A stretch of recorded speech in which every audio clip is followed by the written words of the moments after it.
Hello, आप सभी का स्वागत है टीचिंग बाय आर के माथुर यूट्यूब चैनल पर। पहली बार विजिट कर रहे हैं इस चैनल पर तो like and share and subscribe कर लीजिएगा ताकि स्टेट या सेंट्रल गवर्नमेंट का कोई भी नोटिफिकेशन पाए तो सबसे पहले आप तक पहुंचेगा। ठीक है, तो चलिए बात करते हैं JSSCGL लेडी सुपरवाइजर एग्जाम का। यदि आप तैयारी कर रहे हैं, पेपर 1 को लगातार हम देख रहे हैं अभी हिंदी व्याकरण, जिसमें आपको 30 क्वेश्चन पूछा जाएगा और आसानी से आप क्वेश्चंस को बना लेंगे। सारे क्वेश्चन महत्वपूर्ण क्वेश्चन हैं जो आपके परीक्षा में देखने को मिलेगा। ये पार्ट 8 वीडियो है, ठीक है। 1 से लेकर 7 वीडियो अभी तक नहीं देखे हैं तो ज़रूर आप लोग क्लास को अटेंड कर लीजिएगा। प्लेलिस्ट में मौजूद है, जाके प्लेलिस्ट में हिंदी व्याकरण से बना हुआ है, वहाँ से क्लिक कीजिएगा। सारा चीज़ एक एक करके आप लोग वॉच करके देखिएगा, सारा इंपॉर्टेंट है। इसके अलावा हिंदी पर्यायवाची शब्द से रिलेटेड मैंने एक वीडियो डाला हूँ, उसको जरूर देख लीजिएगा। एक क्वेश्चन उसमें फिक्स रहेगा। बाकी संज्ञा और सर्वनाम से भी एक वीडियो है, उसको भी वॉच करके देखिएगा, ठीक है। चलिए शुरुआत करते हैं क्लास। उम्मीद करता हूँ कि आप लोग आंसर लास्ट में कमेंट में बताइएगा कि टोटल कितने क्वेश्चंस का आंसर आपने दिया सही। चलिए पहला क्वेश्चन है आपकी स्क्रीन पर कि वर्णों के उस समूह को जिससे कोई निश्चित अर्थ निकलता हो उसे हम क्या कहते हैं। क्वेश्चंस को समझ में आ गया आप लोगों को। वर्णों के उस समूह को जिससे कोई निश्चित अर्थ निकलता हो उसे हम क्या कहते हैं, उसे कहते हैं शब्द, ठीक है। उसे हम क्या कहते हैं, शब्द, क्योंकि वर्णों मिलके क्या बनता है, शब्द का निर्माण करता है, ठीक है। जैसे हमने कुछ लिख दिया, जैसे हम लिखा समूह, लिखा समूह, ठीक है, तो वर्ण हो गया ये स। ये भी देखिए मुंह में लिखा है इस प्रकार से, और ह इस प्रकार से एक शब्द का निर्माण करता है, ठीक है। अगला देखिए क्वेश्चन नंबर 2 में कि निम्नलिखित में से उपसर्ग रहित शब्द कौन सा। उपसर्ग रहित मतलब समझ रहे हैं, जिसका उपसर्ग नहीं लगा हो, ठीक है, उसको रहित कहा जाता है, उपसर्ग रहित, ठीक है। और उपसर्ग किसको बोला जाता है, जो शब्द से पहले जुड़ता है, ठीक है, और बाद में जो जुड़ता है उसे प्रत्यय कहते हैं। इसको भी याद रखिएगा। तो आपको बताना है इनमें से कौन सा उपसर्ग रहित शब्द है, तो आंसर हो जाएगा ऑप्शन नंबर 1 कुलीन। बाकी में देखिए विनिर्मिता, विनिर्मिता जुड़ा है बी, और निर्मिता भी जुड़ा है ना, उसको हम बोलते हैं उपसर्ग।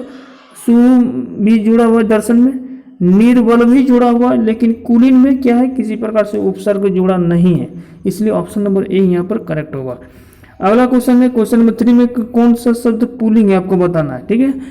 ऑप्शन है मंजिल, भरमार, मर्यादा और पुलिंदा, ठीक है। तो ऑप्शन नंबर क्वेश्चन नंबर 3 का आंसर हो जाएगा पुलिंदा। ऑप्शन नंबर यहाँ पर हो जाएगा पुल्लिंग शब्द है। बाकी मंजिल, मर्यादा या भरमार जो है ये आप क्या क्या है, स्त्रीलिंग बोल सकते हो, ठीक है। अगला देखिए क्वेश्चन नंबर 4 में नीचे दिए विकल्प में तत्सम शब्द को आपको बताना है कि कौन सा तत्सम शब्द है, ठीक है। तो आप बताइए क्या कि इसमें से गोधूम जो है, गोधूम जिसको बोलते हैं, ये तत्सम वर्ड है, जबकि गेहूं यहाँ पर आपको देख पा रहे, सॉरी गेहूं बोलते रहे, बहु हो जाएगा, पड़ोसी हो जाएगा या शहीद हो जाएगा। ये सारा चीज जो है वो आपका क्या है, तत्भव है, तत्भव है, क्लियर है। उसको क्या बोलेंगे, तत्भव है, ठीक है, पड़ोसी, बहु, शहीद। बाकी गोधम जो है यहाँ पर है वो है आपका तत्सम, यानी किसी प्रकार से संस्कृत हिंदी वर्ड को जो संस्कृत में रूपांतरण हुआ है उससे हम तत्सम कहते हैं, ठीक है। अगला क्वेश्चन में क्वेश्चन नंबर 5 में है कि संतोष से बढ़कर सुख नहीं है, यह कथन यह कौन सा वाक्य है। यह क्वेश्चन पूछ रहा है कि संतोष से बढ़कर सुख नहीं, यह कौन सा वाक्य है। तो क्वेश्चन नंबर 5 का आंसर हो जाएगा सरल वाक्य, क्योंकि सिंपल सा या पूछा जा रहा है, ठीक है। अगला क्वेश्चन इसी प्रकार से क्वेश्चन आप लोगों को देखने को मिलेगा। लगातार आप लोग मेहनत करते रहिए, प्रैक्टिस ज़्यादातर कीजिएगा तो सरल हो जाएगा पेपर 1 भी आपके लिए, ठीक है। देखिए क्वेश्चन नंबर 6 में निम्नलिखित वाक्यों को में शुद्ध वाक्य आपको बताना है कि निम्नलिखित वाक्यों में शुद्ध वाक्य क्या है। ऑप्शन नंबर 1 में है देखो फूलों पर भौरे भिनभिना रहे हैं, तो ये क्या शुद्ध वाक्य है, नहीं। देखो यहाँ पर पहले ही देखो लिखा गया, इसलिए ऑप्शन यहाँ पर ए नंबर जो है वो करेक्ट नहीं होगा, ये गलत अशुद्ध वाक्य बोल सकते हैं इसको, ठीक है।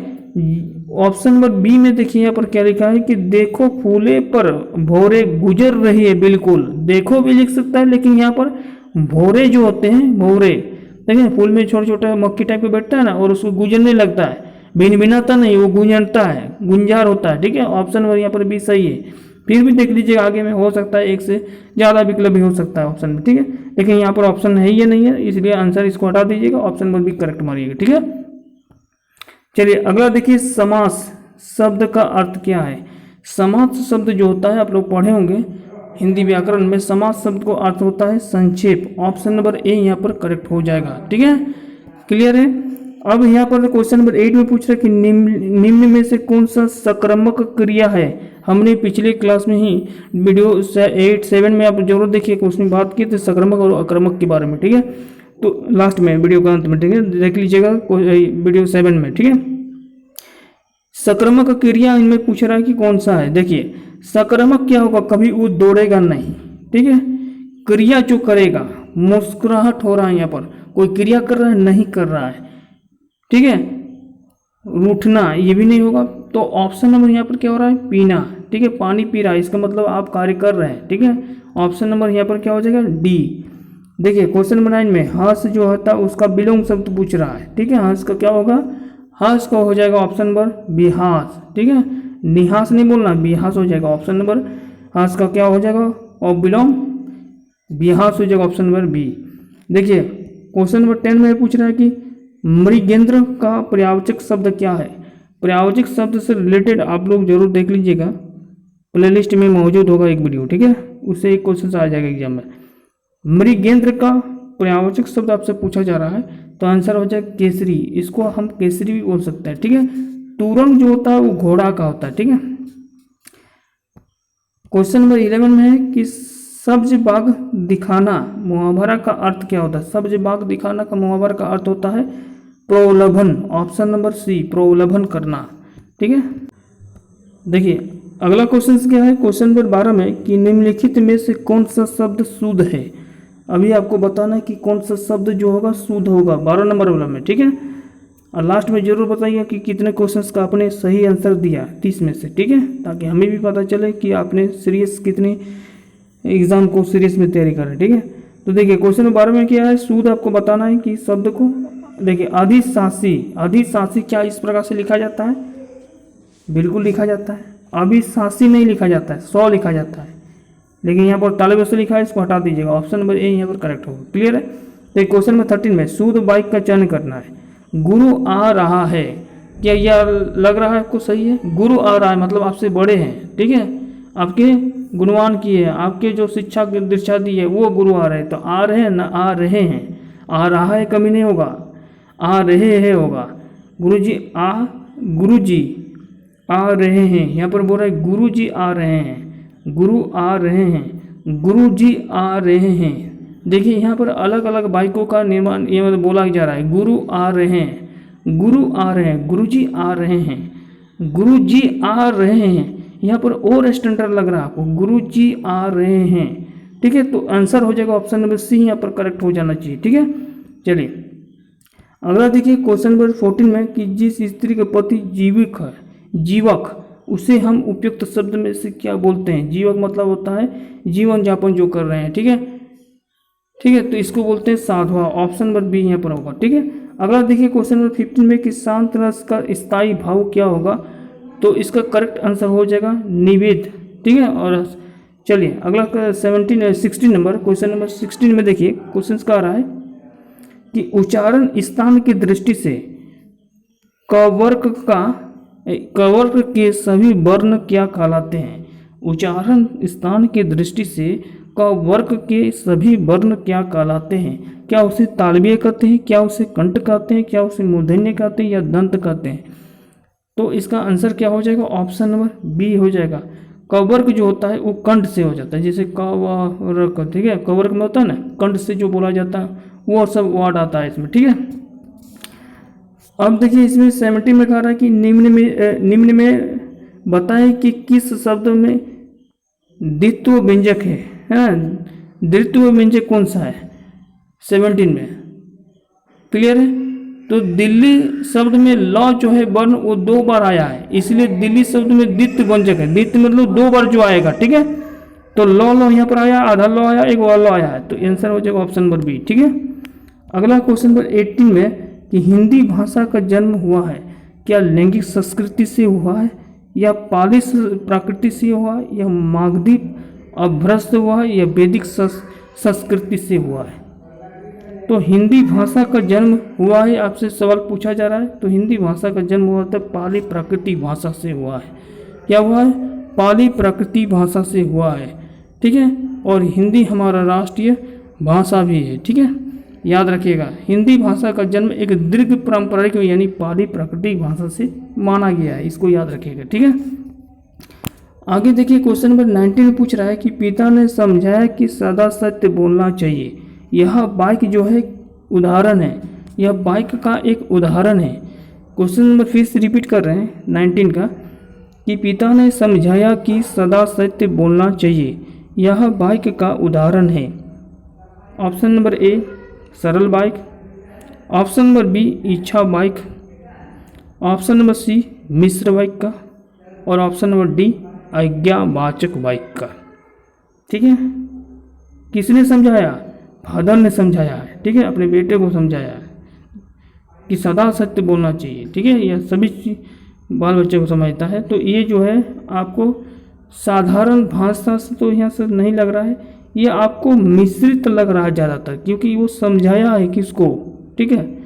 तो यहाँ पर यह क्या हो जाएगा, यह बाइक उदाहरण एक मिश्रित बाइक का होगा। ऑप्शन नंबर सी यहाँ पर करेक्ट हो जाएगा, ठीक है।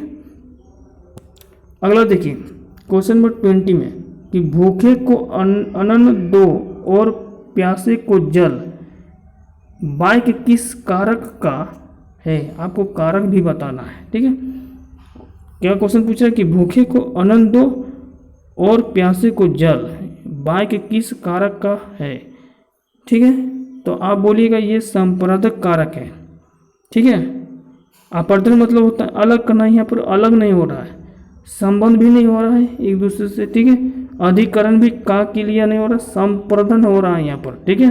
भूखे को अन्न दो और प्यासे को, यहाँ पर ओ का आ रहा है, ठीक है, ओ आ रहा है, संप्रदक हो जाएगा ऑप्शन नंबर ए, ठीक है। बाकी आप लोग हिंदी ग्रामर पढ़े होंगे। यदि आप लोग कारक चैप्टर नहीं अभी तक डाउट है, हिंदी के कोई भी ग्रामर में यदि डाउट है, कारक हो, संज्ञा से तो हम लोग करवा दिए हूँ, संज्ञा और सर्वनाम कंप्लीट करवा दिए, उसको देख लीजिएगा जरूर। कारक हो, संधि विच्छेद में हो, ठीक है, या काल में हो, समास में हो, किसी प्रकार से यदि डाउट है तो एक बार क्विक रिवाज बेस भी हम करवा देंगे। क्विक रिवाज एक वीडियो ले आएंगे जिसमें हम लोग डिटेल समझेंगे उसमें, ठीक है, फटाफट करके, जो आपके हेल्पफुल होगा। यदि आपको डाउट है तो ही लाएंगे वीडियो, अन्यथा इस प्रकार से प्रैक्टिस सेट आपको मिलते रहेगा एग्जाम तक, ठीक है। देखिए 21 में कह रहा है कि बाजार से किस संख्या का बोध होता है। अब बाजार में हम क्या बोले, बाजार हो को, बाजार को पीठिया बोलते हैं, हाट बोलते हैं, इसको क्या बोलते हैं, पीठिया, ठीक है। इसको हाट भी लिखा जाता है, ठीक है। और बाजार हो, हाट हो, या कहीं समूह हो, ठीक है, ये एक प्रकार का समूह का निर्माण कर रहा है, या कहीं कहीं संस्थान हो, तो ये सारा क्या एक संख्या का एक समूह का ये बोध करवाता है, इसलिए आंसर हो जाएगा इसके समूहवाचक। ऑप्शन नंबर यहाँ पर बी करेक्ट होगा, ठीक है। हालांकि संख्या और सर्वनाम वाला वीडियो जरूर देख लीजिएगा, डाउट है तो, ठीक है। बाकी यदि डाउट नहीं है तो आराम से ऑप्शन नंबर बी को करेक्ट लगा दीजिएगा, ठीक है। देखिए 22 में है कि महाशय शब्द का संधि विच्छेद आपको बताना है। महाशय का संधि विच्छेद क्या हो जाएगा, ठीक है। तो महाशय क्या हो जाएगा, महा प्लस आशय, क्या हो जाएगा, महा प्लस आशय, यानी इस प्रकार से लिखा रहेगा। महा नहीं लिख देना, ये नहीं होगा, महा लिखना, महा प्लस आशय, इस प्रकार से आप इसको जोड़िएगा ना तब ये महाशय लिखा जाएगा, ठीक है। ध्यान रखिए ऑप्शन नंबर यहाँ पर सी करेक्ट होगा, ठीक है। अगला देखिए, तिरंगा शब्द में समास आपको बताना है। तिरंगा में आपको दीर्घ समास है, 3, 3, 4, 5, 5, जिसमें संख्या का वर्णन हो, ठीक है, जिसमें संख्या का वर्णन हो उसे हम द्विगु समास कहते हैं, ठीक है। तो ऑप्शन नंबर यहाँ पर सी हो जाएगा करेक्ट। अगला क्वेश्चन है 24 में, सकारात्मक क्रिया की पहचान करें। मुस्कुराना, रोना, हंसना और पढ़ना। सकारात्मक क्रिया की पहचान करें। कौन सा क्रिया बात कर रहा है, सकारात्मक क्रिया। सकारात्मक क्रिया मतलब किसी चीज़ को किया गया कार्य को कहते हैं, ठीक है। तो इसका हो जाएगा पढ़ना। पढ़ना एक प्रकार का कार्य कर रहे हैं, मुस्कुराना एक कार्य थोड़े कर रहे, हंस रहे क्या कार्य कर रहे, कुछ नहीं, ठीक है। तो मुस्कुराना, हंसना, रोना ये सब आक्रामक क्रिया है। बाकी जो पढ़ना जो है ऑप्शन नंबर डी, यहाँ पर सक्रियक क्रिया यानी आप कार्य को कर रहे हैं। ठीक है, देखिए 25 में इनमें से अमृत शब्द का समानार्थक शब्द आपको बताना है। अमृत शब्द का समानार्थक मतलब समझ रहे हैं, इसका जो समान अर्थ को बताता है। ठीक है, तो इसे हम वज्र नहीं कर सकते हैं, उसे हम पीयूष कहते हैं। ऑप्शन नंबर सी यहाँ पर लिखा हुआ है पीयूष। ठीक है, अमृत का समानार्थक शब्द हो जाएगा पीयूष। ठीक है, क्लियर है। अब देखिए 26 में हम लोग चलते हैं। 26 में क्या कर रहा है कि मधुर का विलोम क्या होगा। मधुर मतलब समझ रहे हैं, जिसके आवाज़ जो है सुरीला हो, जिसके आवाज़ में मिठास हो, उसे हम मधुर ध्वनि भी कर सकते हैं, मधुर बोली भी कर सकते हैं। उसका आपको ऑपोजिट बताना है। ठीक है, यहाँ पर देखिए अम्ल भी लिखा है, तीक्ष्णीय भी लिखा है, चरित भी लिखा है और कटु भी लिखा है। तो यहाँ पर सबसे जो करेक्ट मतलब सटीक जो आंसर होना चाहिए ऑप्शन में, वो आंसर ऑप्शन हो जाएगा कटु। कटु मतलब होता है कटी वाला बोली। ठीक है, एक बार जिसको बोल दीजिएगा वो आपसे बात भी नहीं कर सकता है, ये बात करेगा तो उसको लगेगा कि ये कट्टू वाला बोली ज़्यादा बोलता है। ठीक है, तो मधु का हो जाएगा, एक मधु बोली होता है सुंदर वाला बोली, और एक होता है कट्टू वाला। तो इसका ऑपोजिट पूछेगा तभी, विलोम में पूछे या ऑपोजिट पूछे, बात बराबर है। ठीक है, तो 26 का आराम से क्वेश्चन पूछेगा तो आराम से बना लीजिएगा आप लोग, इस प्रकार से क्वेश्चन आएगा। ठीक है, अब देखिए 27 में रूख लिखा है, रूख का पर्यायवाची शब्द आपको बताना है। ठीक है, तो रूख का पर्यायवाची शब्द हो जाएगा बीटअप। क्या हो जाएगा? बीटअप। इसको नोट करके रखिएगा, बीटअप बोलते हैं। रूख का जो पर्यायवाची शब्द होगा उसको हम क्या बोलेंगे? बीटअप कहते हैं। क्लियर है? 27 क्लियर है? 27 क्लियर है सभी को? चलिए अब हम बात करते हैं 28 में। देखिए कान काटना मुहावरे का अर्थ आपको बताना है। कान काटना मुहावरे का अर्थ आपको बताना है। ऑप्शन है कनकट्टा होना, ऑप्शन नंबर बी में है चतुर होना, ऑप्शन नंबर सी में है मूर्ख होना, और ऑप्शन नंबर डी में है विनम्र होना। तो आप लोग मुहावरे सुने होंगे, अपने दादाजी से भी सुने होंगे। दादाजी पहले बोलते थे कि ये कान काटने वाला आदमी, कान काट, ये एक दूसरे, ये जो हो अक्सर बोले होंगे घर में कि ये कान काट देता है दूसरे को बोली से। मतलब वो इतना फॉरवर्ड है, इतना चतुर है, इतना इंटेलिजेंट है कि वह बीच बीच में किसी को कान काट देते हैं, यानी अपनी बोली से दूसरे को हरा देते हैं। तो ऑप्शन कनकटा नहीं हो जाएगा, मूर्ख तो बोले नहीं सकते हैं, विनम्र नहीं हो सकते, उसको चतुर होना। ठीक है, ऑप्शन नंबर यहाँ पर बी हो जाएगा करेक्ट। ठीक है, अब देखिए 29 में कह रहा है कि हाथ कंगन को आरसी क्या। सुनिएगा, हाथ कंगन को आरसी क्या। ऑप्शन नंबर 1 में है जो सुंदर हो उसे परखने की जरूरत नहीं, ऑप्शन नंबर बी में प्रत्यक्ष को प्रमाण की कोई आवश्यकता नहीं, ऑप्शन नंबर सी में है जिस स्त्री को हाथ की कंगन मिल जाए उसे क्या चाहिए, ऑप्शन नंबर डी में इनमें से कोई नहीं, नॉन ऑफ अबव। ठीक है, या नॉन ऑफ दिस। तो 29 का क्या है कि हाथ कंगन को आरसी क्या। ठीक है, एक लोकायुक्त है, ये कह सकते हैं। तो इसका जो करेक्ट आंसर हो जाएगा ऑप्शन नंबर बी हो जाएगा, प्रत्यक्ष को प्रमाण की कोई आवश्यकता नहीं। ऑप्शन नंबर बी यहाँ पर करेक्ट हो जाएगा। क्लियर है? अब देखिए क्वेश्चन नंबर 30 में क्या कर रहा है कि वचन बदलना है, सही विकल्प को चुने। बहु का आपको वचन बदलना है। एक वचन दो वचन आप लोग पढ़े होंगे ना, एक वचन दो वचन है ना, एक वचन बहुवचन, इस प्रकार से। तो जनरली जो वचन होंगे वो दो प्रकार के होंगे। जनरली जो होगा वो दो प्रकार के, पहला होता है एक वचन, ठीक है, और दूसरा जो होता है उसको हम बोलते हैं बहुवचन बोलते हैं। पहला होगा एक वचन, तो दूसरा क्या हो जाएगा? बहुवचन हो जाएगा। यहाँ पर पूछ रहा है कि वचन बदलना है, सही विकल्प चुने, बहु का क्या हो जाएगा? ठीक है, ऑप्शन क्वेश्चन नंबर 3 का आंसर हो जाएगा बहु, ये 1 नंबर। ठीक है, ये एक एक वर्ड से दूसरा वर्ड बढ़ा रहा है सेंटेंस को, ठीक है, बहुवचन चेंज कर रहा है, तो ये ऑप्शन नंबर 1 करेक्ट होगा। तो हमने अभी क्वेश्चन 30 क्वेश्चन देखा, जो आपसे 30 क्वेश्चन एकदम हूबहू क्वेश्चन इसी प्रकार से आपसे पूछा जाएगा, भले शब्द में थोड़ा बहुत फेर बदल कर सकता है, बाकी सारा इम्पोर्टेंट है, ठीक है। तो आप जो है आसानी से क्वेश्चंस को अटेंड कीजिएगा, कॉन्फिडेंस के साथ आप एग्ज़ाम में अटेंड कीजिएगा। पेपर 1 ऐसे ही आप लोग को निकल जाएगा। लगातार आप लोग इसी प्रकार से आप लोग प्रैक्टिस सेट लगाते रहिएगा और बताइए कि आप लोग का आंसर कितना सही हुआ 30 में से, ठीक है। चलिए, कुछ भी नोटिस आता है, कुछ भी अपडेट आता है, तब लोग को लगातार इस चैनल के माध्यम से मिलते रहेगा। थैंक यू सभी को, धन्यवाद।